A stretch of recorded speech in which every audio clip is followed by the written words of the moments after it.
Okay, so what is it like to live your life in darkness, to be, going through the darkness every day of your life with no light at the end of the tunnel? It's extremely frustrating, for sure, because, it's it's like a situation where you have the engine of a Ferrari, but you're performing like a Toyota or like a Hyundai or something.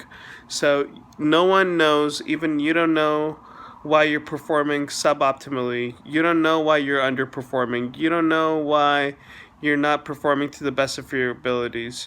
No one knows why you're performing. No one even knows that, you know, you're not even performing, to the best of your abilities. People don't even know that. Only you know that you're not performing to the best of your abilities.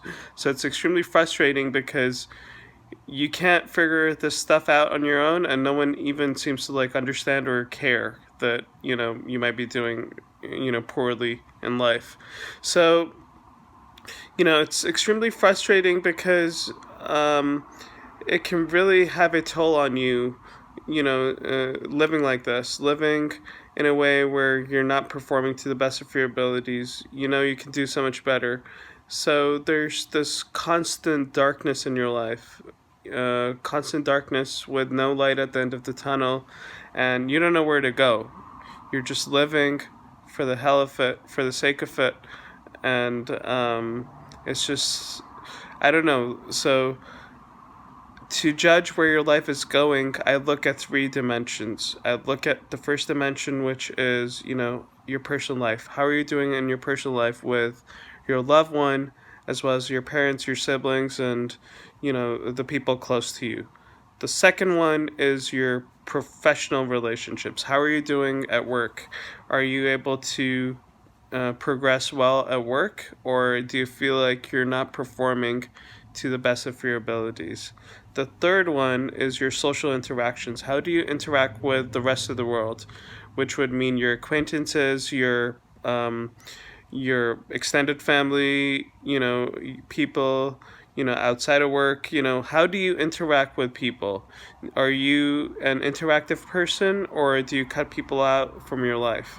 So if you're performing poorly in even one of these dimensions, it is something that you need to look at, to have looked at by someone. You can try resolving things yourself, but from my experience, because I'm currently going through this right now, everything you do, it's going to be temporary, it's going to be respite, it's not going to be lasting. So, to get out of the situation, I don't know, because I've been trying to get counseling and help, to resolve these issues as well. I do really badly in social interactions and professional life as well.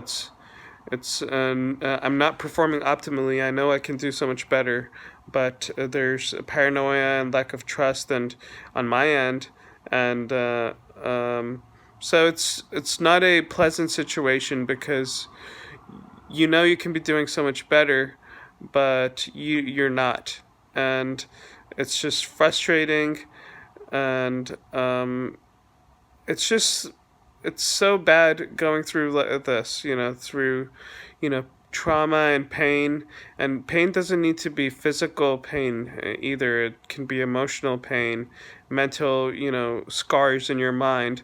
So if you're going through that, which I am currently, it's you don't know what to do because professionals can't help you. You've been to professionals, you've asked them for help. They're more analytical than compassionate, and they have more analytical intelligence as opposed to emotional intelligence.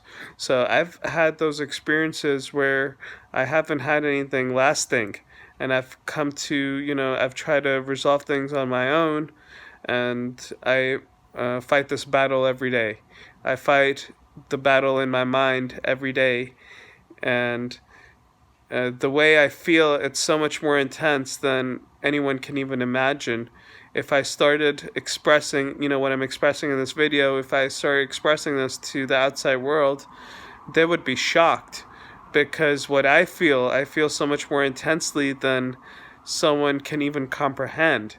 they would be shocked at the level of intensity that I'm feeling things at.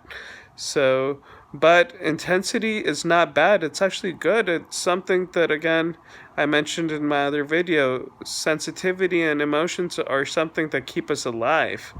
Desensitizing yourself and trying to numb the pain is actually the worst thing.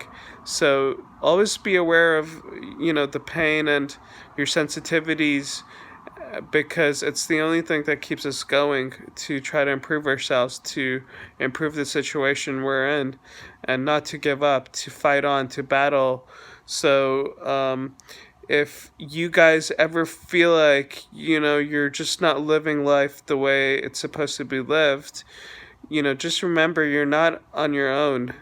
People are going through this every day, people like myself, and it's we need each other. We should be reaching out to each other. We should be talking to each other. If we've tried all other avenues of counseling and trying to get help,